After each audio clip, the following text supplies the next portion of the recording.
الكلام ده أنا خايف الناس في يوم من الأيام يستحوا منه. يقول لا لا لا ما تقول خير رسول، نحن في القرن الكم ما أعرف. يا أخي الكلام ده قالوا الرسول، أنت قالوا على عثمان ولا نافع؟ الكلام ده قالوا الرسول. الترابي ما أنكر أشياء، أي حاجة الرسول قال يقول لك لا ما صح. هو قال الكلام ده قالوا نافع ولا ناس المؤتمر الوطني. يا أخي ده قالوا الرسول، يا أخي ما قالوا ناس المؤتمر الوطني، ده قالوا الرسول عليه الصلاة والسلام.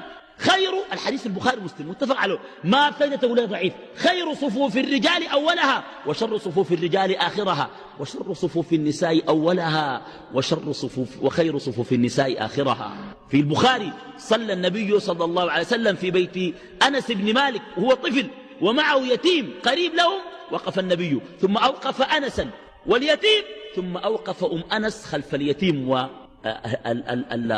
أنس. ناس يقولوا ده اضطهاد للمرأة جدا، لكن بس خليك شجاع، قول الرسول محمد اضطهد المرأة، ما تلف الدور، خليك واضح خالص جدا، ده اضطهاد.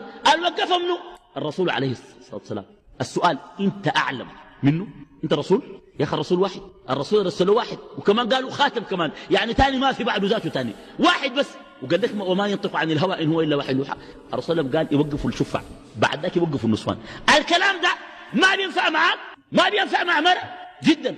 نحن ناس مساكين، نحن ما قلناه، نحن نقلناه. يطعنوا في القالوا، يطعنوا فيه، يقولوا ايوه الرسول قالوا لكن ما بينفع معانا، والرسول قالوا لكن غلط، والرسول قالوا ولكن ده اضطهاد، والرسول قالوا ده ظلم. يمسكوا لك يقول لك الجماعات الاسلاميه، الجماعات الاسلاميه تقول من راسها. طيب الجماعات الاسلاميه رجعت من الموضوع، نحن مرقنا، خليناك في صدام مباشر.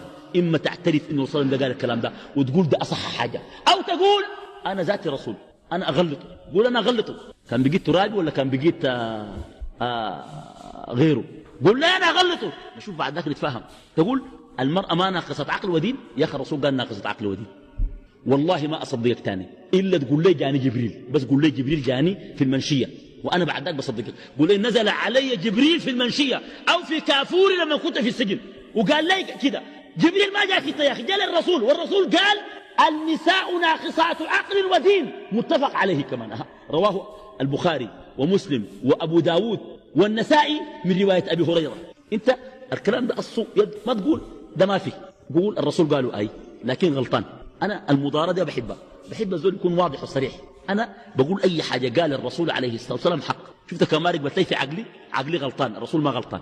حتى كان ابد تجي معي انا ما بقول الرسول غلطان، بقول انا غلطان ما قدرت افهمها، لكن بعتبرها دين لحد ما تقع لي وافهمها صح، لكن ما بعترض على نهائي، لانه ما ممكن اعترض على نبي. ممكن تعترض على رئيس الحكومه، لكن تعترض على نبي؟ انت زول ما خايف من ربنا ولا شنو؟ تعترض على نبي وكمان خاتم النبيين اخر الانبياء تعترض عليه وتقول كلامه ما صح؟ النساء ناقصات عقل ودين، لكن بين نقصان العقل أن شهادتها بنصف شهادة الرجل، ونقصان الدين أن الحيض يغشاها